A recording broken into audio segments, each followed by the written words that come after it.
chittasya padena vacham malam sharirasya cha vaidyakena yopakarottam pravaram muninam Patanjalim pranjaliranatosmi. I prostrate with folded hands before Patanjali, who benefited mankind by delivering yoga for mind, grammar for speech, and by removing impurities of body through medicine. So, in the last class, we were studying the 33rd Sutra of the first chapter of Patanjali Yoga Sutra, which deals with the process of cleansing our mind so as to make us prepared for meditation. That throughout the day, we have to be busy with our day-to-day activities.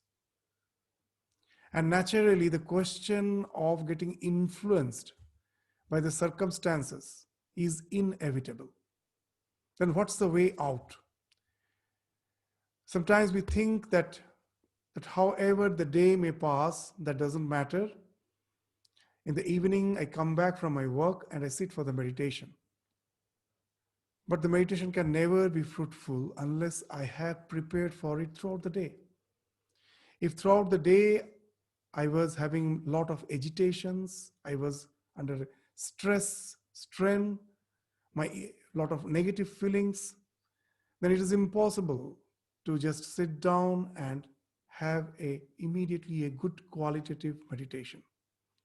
The meditation needs throughout the day, its preparation, its practice is needed throughout the day.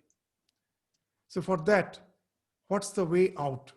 We cannot avoid the circumstances. So what's the way out? So that was actually very nicely spoken of in the 33rd Sutra of the first chapter. That was that. At last class we dealt with that sutra in details. Maitri, Karuna, Mudita, Upekshana. Sukha, Dukkha, Punya, Apunya, Vishayanam. Bhavanata, Chitta Prasadanam. So if you want to attain Chitta Prasada, the placidity of your chitta, of your mind, even when you are in the midst of your actions, what's the way out? We have to just change the attitudes. We are inevitably we are going to face these 4 types of circumstances when we are interacting with the world. What are they? Sukha, Dukkha, Punya, Apunya. We may find someone rejoicing because of some achievements, because of success, because of some gains. They're rejoicing. And sometimes we may find that those who are near me are in utter dejection, utter misery. Sometimes I may find a very holy atmosphere with holy persons dwelling there. And sometimes I may find that all untoward things are going on in front of me. Very crude, untoward, sinful actions are going on. So these are the 4 circumstances which we are bound to pass through in our day-to-day life. We may meet a joyous person, we may meet a very miserable person, we may meet a very holy person, we may meet a very unholy, sinful person. So what should be our attitude? So that was spoken of, that if the way we react, of that we are quite alert, then we can keep the mind placid, whatever the circumstances may be. So what should be the reaction? That whenever I see sukha, I should always share the happiness through amity, through friendship. That's the maitri for sukha. And as we were saying, that's the general attitude when we find our near and dear ones are happy. But can we really say from the bottom of my heart that it's the same happiness, the same feeling of amity, friendship emanates from me when I see my enemy to be happy? When I see my neighbor to be happy, with whom I have no such relation? Sometimes we find that a type of rancor, jealousy is developing within. We cannot, as if, forbear the happiness of our enemy. So here that caution lies, that immediately we have to be alert. The price of purity is vigilance. If you have to keep your mind pure, you have to be vigilant. What's the vigilance? You have to nip means at the very beginning, the bud at the very, just when the bud of negative feeling is just arising, at that time you have to nip it. How? With some positive feeling. That immediately I have to visualize. If my near and dear one was happy, how would I have reacted? Let me try to impose that in this situation. The same type of feeling should come out from me. Let me try to feel happy, friendly, that try to have a sense of amity with whoever it may be who is happy. Let us joy the happiness through a feeling of friendship. So that's the idea of Maitri. You will find it. That's the sportsmanship. After the terrible contest, one is going to win, one is going to lose. But you will find the spirit of sportsmanship lies there, that even after losing, the winner and the loser both will come and just they will embrace each other. We see it. Sometimes it happens. The one who has lost gets upset and may just avoid any sort of such friendship of amity. But that's not the true sportsmanship. We always see in all the games that whenever one has lost, some has won, that doesn't mean that immediately the one who has won will be joyous and the other will be dejected. The first thing, they come together and show that amity, that friendship. And it shouldn't be a ritual. The feeling should be there behind it. So that's the idea, that Maitri for Sukha, Karuna for Dukkha.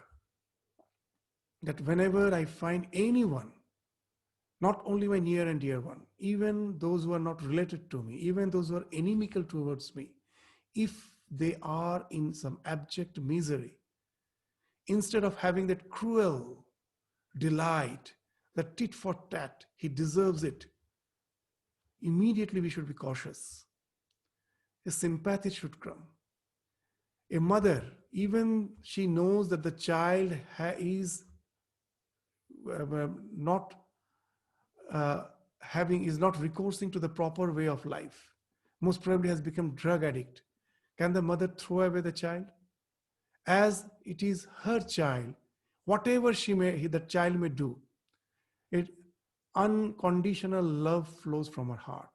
She is always compassionate. That type of attitude has to be practiced.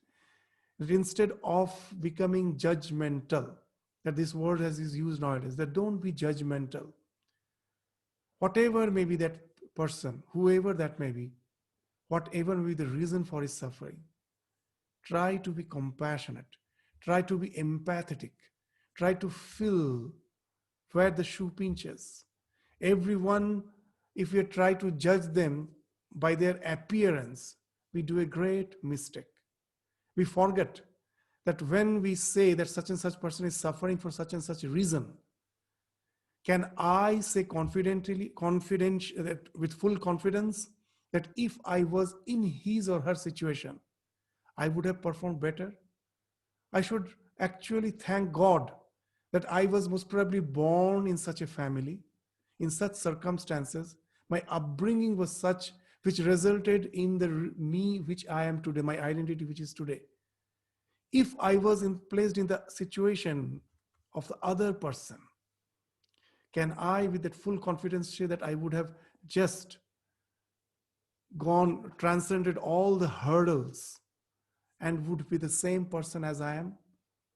In our lives, the circumstances plays a great role in what we are. But generally what happens when we judge others, it is just the appearance which we judge. We don't see the background. If you see the background, if you see the entire situation, then the proper understanding comes. And wherever there is understanding, there is compassion. One of the Buddha's disciple, I will just so many incidences come to the mind, and it actually reinforces the idea. One of the Buddha's disciple, when he became a monk, he was relating that when Buddha spoke of that compassion entails understanding. When you have proper understanding, compassion is bound to come.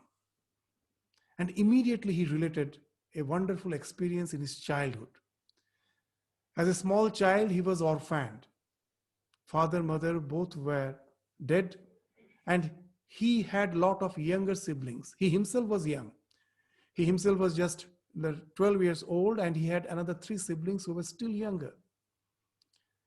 And one day night, this youngest sister, she was just 4 or 5 years old. At night, at the dead of night, when all were sleeping, she suddenly started crying. And naturally, this lay monk, at that time he was of course not a monk, this young boy, he's just tried to console him, thinking that most probably because she has lost his parents, that's why she's crying. He tried his best to console, he couldn't console, and that at last he got irritated. That at the dead of night, with just uncontrollably, she is just crying, disturbing all sleep, and he spanked her, slapped her. The moment he slapped her, immediately he realized that the skin is burning. She is running down with temperature. Actually, she is having fever. And immediately that understanding came. Oh, it's not just because that she is a bit dejected that she is disturbing all. She is really suffering from that fever. And immediately the anger vanished. And immediately that compassion came. She is throughout the night, he was just sitting beside her and trying to serve her in all possible ways. So the small incidents in our life, again and again we find this, because of misunderstanding, we immediately relate in a very negative way. And the moment we have a proper understanding, then we repent. Oh, we never understood. We just saw the surface and we were so judgmental. So that's the idea. When you see dukkha, don't be judgmental. Just relate through compassion. It's a wonderful thing. The more our ego barriers are less, the more we relate in compassion with others. I have a very first-hand experience. In India, when I was in the Narottam Nagar, Arunachal Pradesh, there we have schools for the tribals. And to get the students, as from 30 years to another, yes, almost 30 years back, they were all first or second generation learners. So the awareness of education was not there. It is we who have to go to the village and fetch the students. And we used to take some preliminary test, whether they know the little alphabets, numericals, because by the time the school has become quite well known, so the number of students who is to come for admission was quite big, but they never used to come to the school. The villages were quite remote. We have to go to those villages, and the date was previously announced. They will come to the circuit house of the government circuit house, and there some preliminary tests, just the alphabets they have to write or the numericals they have to write, just to see some basic knowledge they have. For the first time when I went to take such test, I had no experience. All the children came to the circuit house. We gave them the paper, the pen, the pencil, and they started writing the alphabets. And suddenly one of the small boy, just kept his paper sheet and the pen aside and started crying. Most probably he was nervous because of that environment where all the children are there giving some test. He got bit tensed and he started crying. So we never bothered. okay, what to do, that he's crying. Someone went to console him, but still he was crying. And in no time, within 5 minutes, we saw a horrible thing happened. All left their this exam sheets, all chorously they were crying. All started crying together.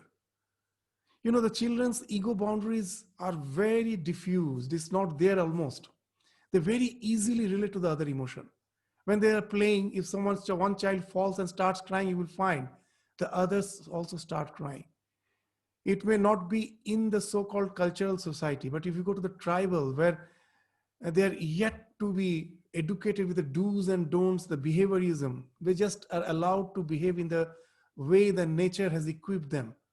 You will find this wonderful thing. They very easily relate to the other's emotion. The more we grow up, the more stronger is our ego, that empathy vanishes. We can never relate with others. Sri Ramakrishna used to give a wonderful example. He used to say, you know, what's our ego is like? It's just like a pot. Just think of an ocean, with boundless ocean of water. And now immerse a pot in that. The ocean water enters into the pot. And now you say this is the pot water.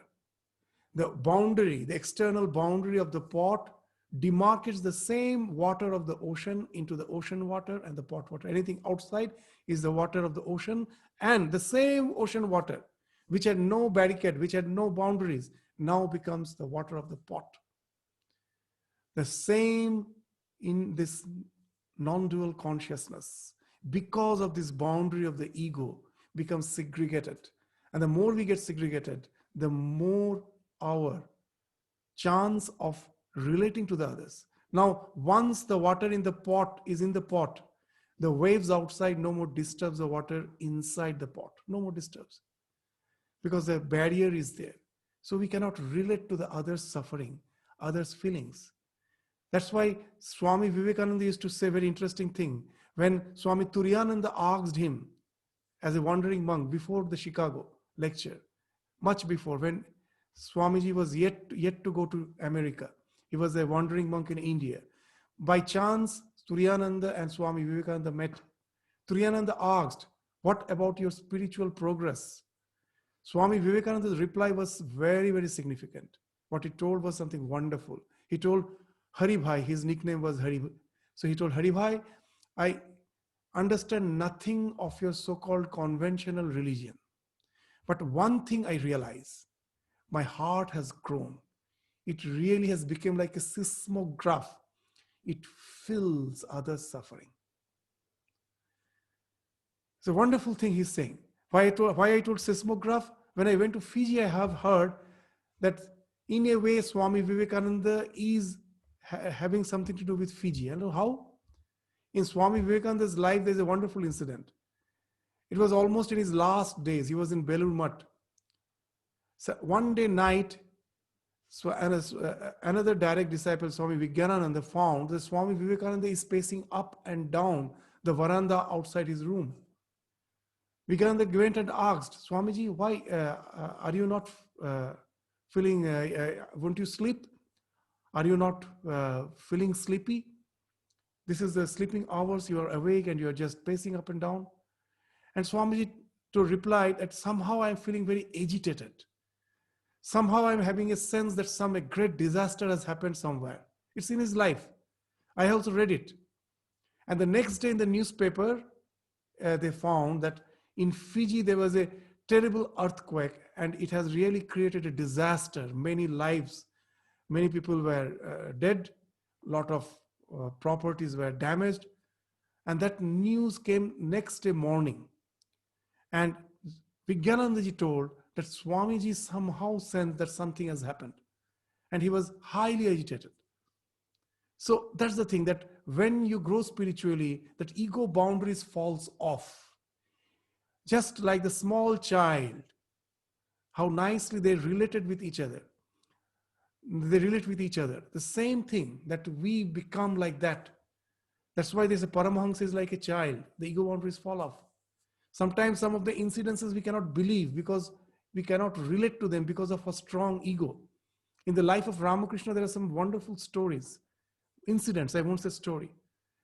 There, when once he in Dakshineshwar, he was sitting on the bank of the Ganges, and he saw that in the river, the two boatmen were quarreling among each other. And the quarrel intensified. And one of the boatmen got so agitated that he very hardly slapped on the back of the other boatman. And Ramakrishna shouted in pain. He was sitting just on the bank of the river, far away. He just saw it and shouted in pain. And his nephew came running and saw that the Ramakrishna's back was as if became red. He asked that what has happened.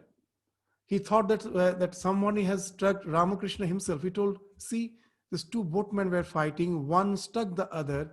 I felt as if he has struck me. He has just bitten me. It's almost unbelievable. We cannot believe because our ego boundaries are so strong. We cannot relate to these incidents. It happens. Even in the Christian, the mystics, there are so many mystics that just thinking of the crucifixion of Jesus, just thinking of it, they think so intensely, they contemplate on it, they get the marks where all Jesus was crucified. They got there in their body those marks. It is all written in the spiritual history. So these things happen when our ego boundary falls off. We can really relate to others' suffering. And it speaks of spiritual progress. So the least we are judgmental, the more we don't allow the ego to come and stand between our relations, the more you will find that the love is flowing. When you will find when the child is most probably out of his residence, out of house, is far away for education purpose, and something has happened to the child, so many times you will find mother immediately senses it. And the news comes later. The mother senses it. That love enables us to dissolve the ego boundary and relate to other in compassion. So that's the thing has been spoken of. Karuna for dukkha, mudita for punya. As we were saying, that whenever I see a holy person, we should revere him, respect him. We say we do it, but generally we'll find it is limited only within the faith to which you belong, to the denomination which you belong. If anyone is of other faith, if anybody is from other denomination, immediately the reaction is, oh, it must be some sort of humbugism, hypocrisy. And that's how we harm ourselves, by trying to find fault in others. And we culture those negative attributes, but what we attribute to others, that actually we culture and we degrade ourselves. So try to have that sense of reverence whenever you see holiness in others. And try to see goodness in others and be reverential to all. And sometimes it is almost impossible. Some may behave in such a crude way, that it is almost impossible to see any goodness in that person. We see palpably. At that time, the best way is to be indifferent, as I have not seen. Neither to hate it. Here also I shouldn't be judgmental. I shouldn't be judgmental and start judging that person. I have as if not seen. I'm totally indifferent to it. So we should always remember that hatred is a negative attraction. The thing you like, the thing you love, you think of it very intensely. And the thing you hate, most probably you think more intensely, though with a negative attitude, negative feeling. But the thought of that person is more intense. And thus, hatred actually ingrains negative traits in our mind, in the subconscious mind. They become our sanskaras. The more we hate, we will find that the more we start behaving the way the other person, the person whom I hate, my behavior also gradually transforms to that. I also start behaving that way. In politics, it always happens. The always you will find the one who is in opposition is constantly censoring the one who is ruling, and when he wins and goes to that position, the same thing you will find they're doing. The whoever goes there, that in Bengali they say the whoever goes to Lanka becomes Ravana. So that's the result of fault finding. You actually culture, actually you also uh, develop those traits when you're just constantly dwelling in the negative. So those are the things in a spiritual sense where it's very harmful.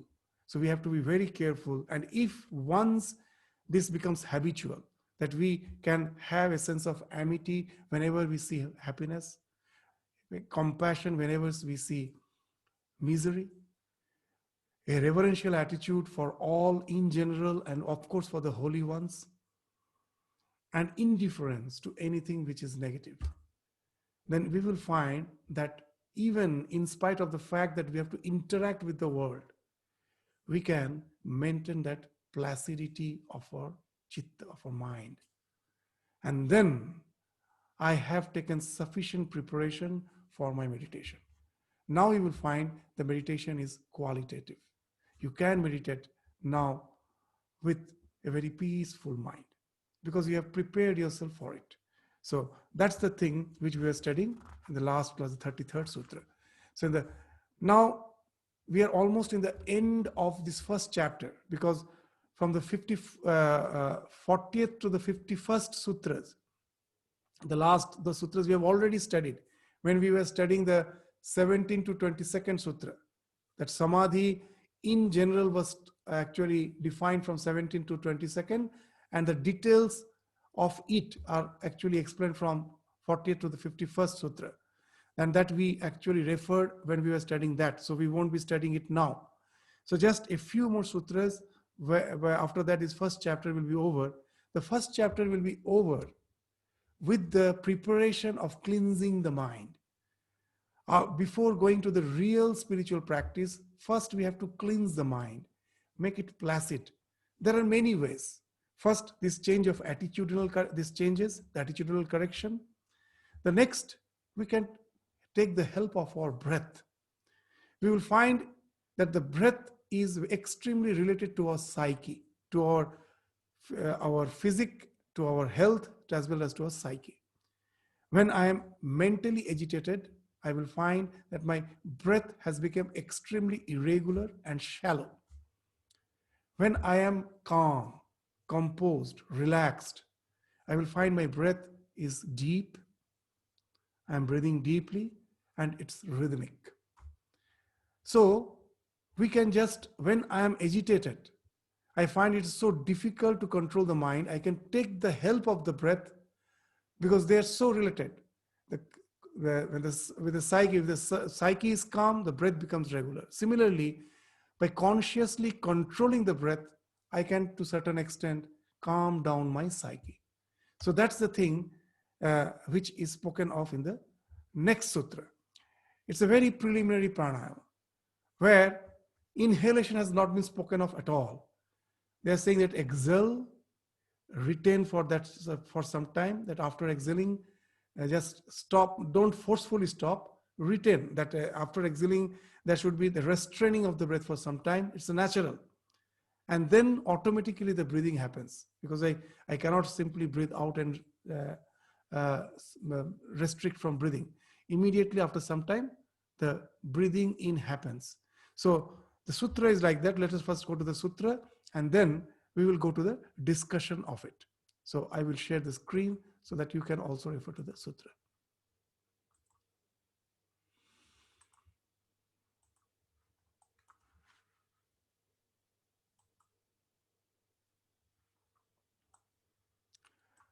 Prachardhana vidharanabhyam va pranasya. So this is the sutra, the 34th sutra. So by exhaling, prachardhana means exhaling, and vidharana means restraining, and restraining of breath, I can calm down the mind. So there are few practices. The first has already been spoken of in the 33rd. Now the second. So by exhaling, so what actually means? So practicing breathing only without attempting to settle the mind would never result in calmness. So we, to certain extent, though we are agitated, restless, when I sit and think of doing pranayama, to certain extent, first I should calm down the mind. Don't do pranayama with the agitated mind. Then the mind will become more agitated. Just first cool down a bit, relax a bit, and then start practicing this breathing technique which has been spoken. So, in fact, if pranayama is practiced without meditation, this should go hand in hand. They should be complementary. Then instead, the mind, instead of becoming calm, would become more agitated. So whenever I'm thinking of pranayama, to a certain extent, I should first think of calming down the mind. That when I am doing the pranayama, I should be very cautious that my mind is not uh, roaming about, is not agitated. To a certain extent, I am just keeping the mind focused on the breath instead of allowing it to get distracted in various thoughts.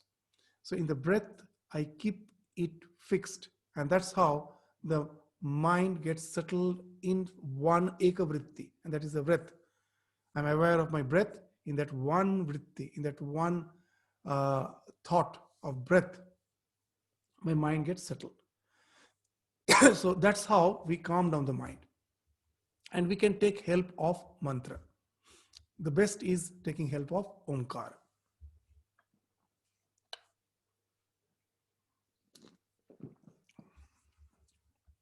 So first, the effort should be to exhale slowly, which should be done with the movement of the abdominal muscles only. This breathing exercise, we should be very cautious. Whenever we are breathing in, here the question of breathing in has not been mentioned, but our chest, it is the breathing in is always through the chest. The chest should just as if expand while breathing in. While breathing out, the effort should never be from the chest. You should feel as if the abdominal muscles are being squeezed. It is going down. It is squeezing down. And then you exhale. Otherwise, unnecessarily, you will be creating a pressure in your thoracic region, in the heart, that may prove to be harmful. So it is always, exhalation should be done through the movement of the abdominal muscles only. When you are pressing in the abdomen, your diaphragm moves up, and that squeezes the lungs and helps in your exhalation. And not only that, even the body toxins that actually makes the lung bit, that unnecessary fluid gets accumulated there. Just like a sponge, it enables the diaphragm, the squeezing, the raising up of the diaphragm enables the lungs to be squeezed like a sponge and get removed and remove all the toxins. So this actually has some therapeutic effect also, apart from calming down the mind. So when I'm exhaling, it has to be done with the abdominal muscles. And then the effort should be to keep the body still and relaxed. So when I shouldn't do it very violently, that when I'm trying to squeeze my abdominal muscles and my entire body gets agitated, then you won't get the benefit of the pranayama. So the body should be relaxed and still, breathe out slowly, and that with the help of the abdominal muscles. And then now some visualization to keep the mind also concentrated. Some visualization will be highly helpful. So what's the visualization when you're exhaling should be? Visualize that the ego is disentangling itself from the body. That you are seated in the heart, you are something different from the body. Your entity sitting in the heart is something totally detached from the body. You're just the witness sitting there. So disentangle from the body or ego. The feeling of self in the core of your heart is merging into the wordless, thoughtless state of Om. So just when you're breathing out, mentally go on repeating Om. So the Om has these three syllables, A, U, M, and it merges in that wordless, the soundless state. Just like the sound of a gong. The sound of the gong you will find gradually merges into the soundless state. There's like that, like the sound of the gong, the omkara, which you are pronouncing mentally, is gradually merging. And with that, your mind, along with the merging of the omkara, your mind is also becoming thoughtless, vacant. You have to visualize that your ego is getting disentangled from your body, and the omkara is merging in that wordless, thoughtless state. And then automatically after you exhale, the breath gets restrained. Even when we are breathing normally, there is a pause between the cycles of breath. There's a pause. So don't force. Allow that pause, but be aware. Be aware of that pause. So restraining the breath, remain for a while in that vacant state of mind. So when that pause is there, after the exhalation, at that time also continue with that visualization of the thoughtless state of the Omkara. That the Omkara, while exhaling, went to that thoughtless, wordless state. It continues in the, in the state, when you are restraining your breath, at that time also it is continuing. And then automatically when you inhale, when you're inhaling, then don't pronounce Om. Because we will just come to that. Why? Because it is not very beneficial when you're trying to calm down the mind. But keep the mind vacant even when you are breathing in. Now again, when you're breathing out, again start that mentally pronouncing Om. And with your breath, gradually it is going to that wordless, soundless, wordless, thoughtless state. Restrain, maintain that thoughtless state while breathing in, which happens automatically. Again, let there be no thoughts. And then again, when you're exhaling, then again repeat that Omkara. So this Omkara continues, starts with the exhalation and continues in the vacant state, as well as at the time of inhalation. So at the time of exhalation, the entire volume of internal air should not be forced out. Don't force it out. Let there be some residual air remaining in your lungs, and then go to that state of restraint. The exhalation should be reduced and passed onto the retention. When with practice, it can be continued for a long period of time without interruption, then the mind gets settled down without any fluctuation. So it's a very preliminary practice, but very, very effective, which has been spoken of in the Yoga Sutra. Now, we have so many pranayams nowadays. Whenever we hear of yoga, of asana pranayama, you will find in Patanjali Yoga Sutra, there's all those sophisticated pranayamas has not been spoken of at all. It's a very preliminary practices of asana. They speak only to be relaxed and keep the spine straight, nothing else, so that you can sit long in meditation. All those asanas, pranayamas, which we know now, came from Hatha Yoga, which is not actually the Patanjali Yoga. It came much later. That has some therapeutic effect. But for meditation, this much is sufficient. There are some other pranayamas which will be spoken of, but they're also very simple. When we come to the Ashtanga Yoga, they will be spoken of. This is not even the proper pranayama. It is just to calm down the mind. Why? Now the question is why we shouldn't try to pronounce Om when we are inhaling. So in this method, there is no effort to take in the breath, which will take place naturally. But it should be watched that the mind continues to remain vacant at that time also. So breathing in happens naturally, but only thing we should be alert that the mind is vacant. It shouldn't break down to thoughts, or even it shouldn't pronounce Om. So there is no reference to inhalation in this sutra because of the following reasons. The visualization that the ego is disentangling itself from the body, and the feeling of the self in the core of the heart to be merging into the wordless, thoughtless state of Om is not possible during inhalation. You will find that while it is not that effective, during inhalation you cannot do that. The reason is there. There's a physiological reason that, that the parasympathetic nervous system, it is a proven fact that in biology they call it vagal tone. The vagal tone improves with the activation of the parasympathetic nervous system, and the parasympathetic nervous system gets activated at the time of exhalation. So the nerves get relaxed when you're exhaling, and the mind gets calmed down only when you are exhaling, which doesn't happen at the time of inhalation. Actually, just the opposite happens. It is at the time of inhalation, the heart rate increases. That is, in biological term, they call it tachycardia. And the heart rate slows down during exhalation. This bradycardia, that slows down. When the parasympathetic nervous system gets activated, the nerves gets relaxed and the heart rate also slows down. So the exhalation is very important for calming down the mind.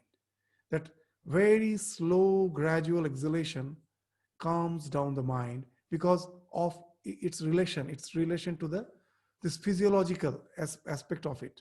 It calms down, relaxes the nerve, it slows the heart, slows down the heart rate, and naturally it calms down your mind and you feel more relaxed.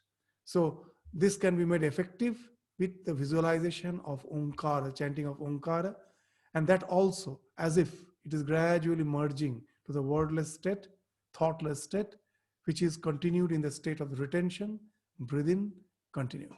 So this breathing practice can prove to be quite effective in calming down the mind. Before that, when I sit for meditation, immediately, I shouldn't start my meditation process immediately. We should take care of these preparatory stages. There are so many preparatory stages. First, when I'm dealing with the society that the 33rd Sutra spoke of. Now, when I have already sat for meditation, first, I can do this breathing practice for a time being before entering to the process of meditation. So this is one of the ways of calming down the mind. The next sutra speaks of another process of cleansing the mind. There are so many ways which the Yoga Sutra speaks of. These are all preliminary practices. Once you, as per your temperament, you can adopt one or many as you wish. There's all these practices also you can adopt at different times as per the different circumstances. So they have given you a choice of these varied processes of calming down the mind. So the next process is, this is again very interesting. Vishayavati va pravritti utpanna manasa sthiti nibandhini. This Sanskrit is very technical, but actually what is speaking is very important, very interesting. Va means or. This is another process. That there are so many processes. There is another process of calming down the mind. That the word va means alternative, or. So what is the another process? And by another form of concentration from which is generated. This word utpanna means generated. What is generated? Extraordinary sense perceptions. Vishayavati pravritti, extraordinary sense perceptions. We will come to it. Which enables one to develop perseverance. Sthiti nibandhani. Sthiti nibandhani means perseverance. You develop some supersensory perceptions by doing some meditation on particular part of your bodies. You just concentrate on particular part of your body, and if you can do it effectively, some supersensory perceptions will develop, and that will help you to have a very strong resolution for your meditation. You get some conviction that this what has been spoken of in the yoga is going to take effect. At the very beginning, with these practices, when you start getting the results, immediately it gives you that belief, gives you that conviction that yes, further if I proceed, whatever has been told, that also the results of it is also waiting for me. So here in this commentary they have mentioned, they have explained, Vyasa have explained a few meditations which results in some extrasensory perceptions, Vyasa has mentioned that if you continue to meditate on the tip of the nose, you will find if you just look at Swami Vivekananda's meditative posture, his eyes are not fully closed. It is as if focusing on the tip of the nose. If you continue to do that for a few days, and if it's quite effective, that you can keep your mind fixed in the tip of the nose, then you will get super sensory smell. So though there is no incense stick, you may feel that the room is very fragrant.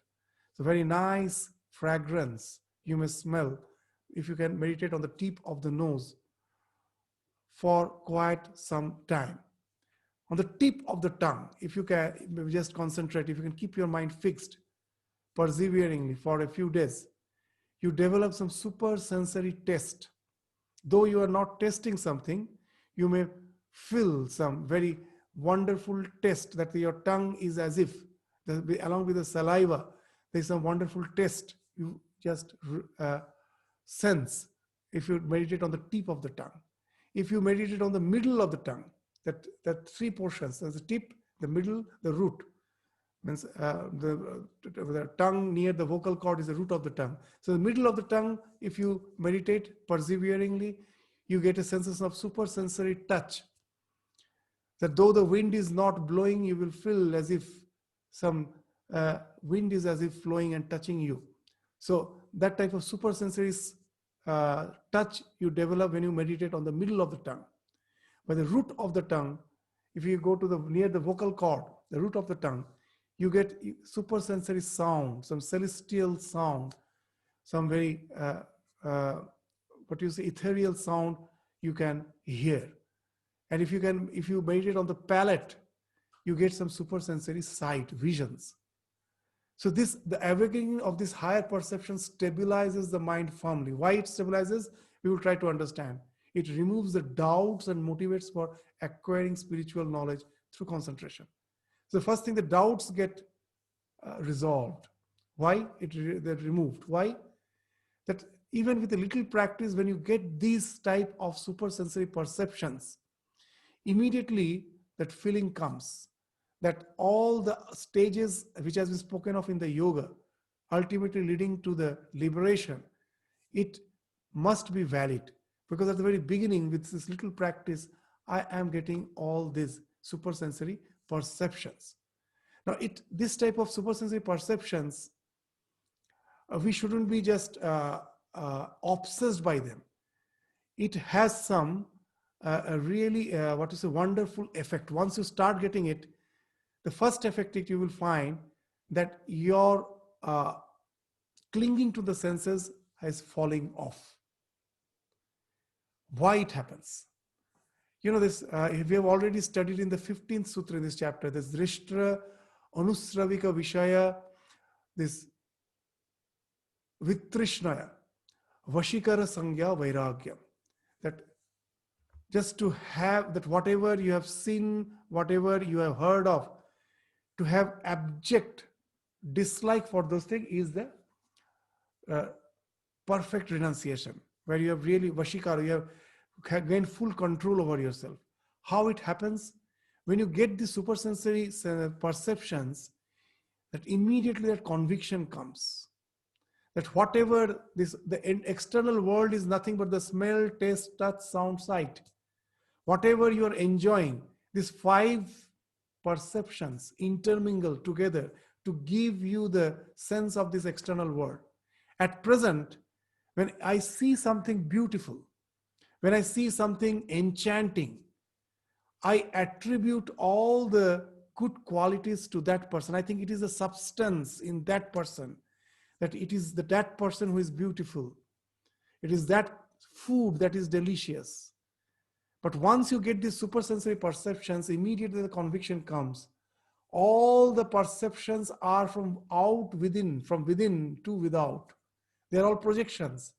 There is no substance of, there is no, all this, this sensual perceptions, any substance of the sensual perceptions outside. It is we who has, the way we react. Accordingly, these perceptions has been created by the mind. And what happens, the other things, the external world becomes something, what you say, uh, unensnaring. They cannot snare you. And even in the modern, this thing sometimes may appear to be some very mystical, but with the development of the modern science, we can actually relate to all those sutras.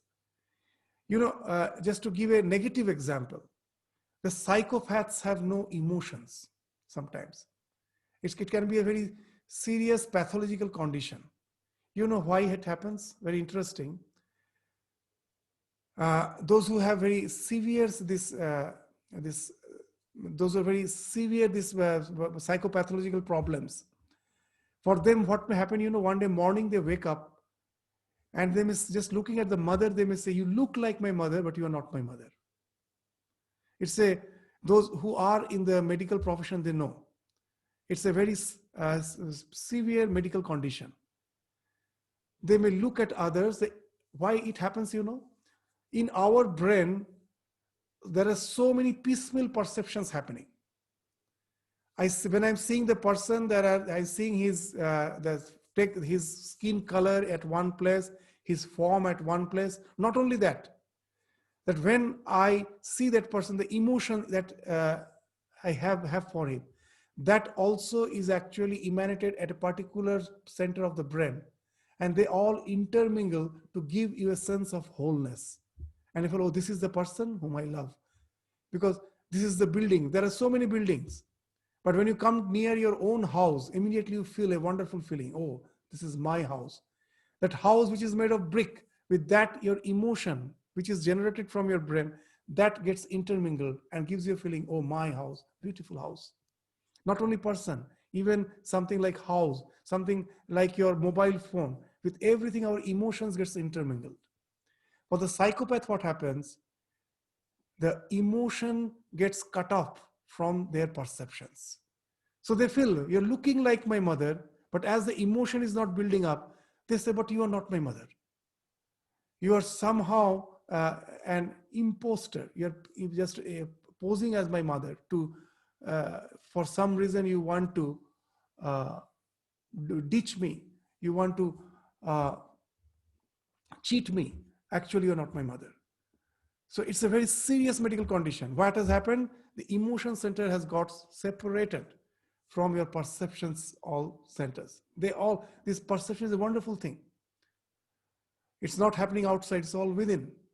And now when through meditation you go to that state where you find that without smelling anything, just by meditating on a particular part of my body, I get the smell, I get the sense of taste.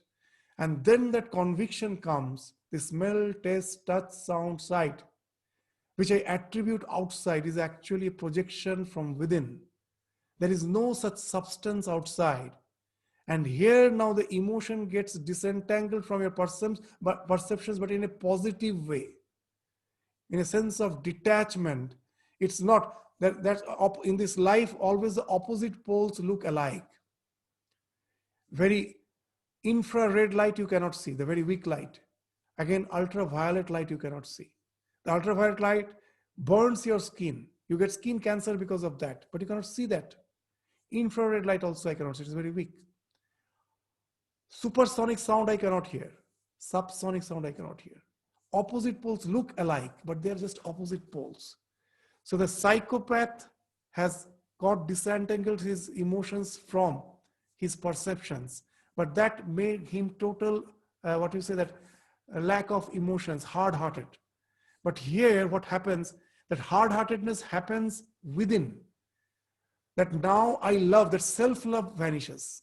That because now I find that everything is projection of mine, and then this here that the empathy for the world doesn't diminish, that actually increases, because along with that the ego starts vanishing. But what happens, the self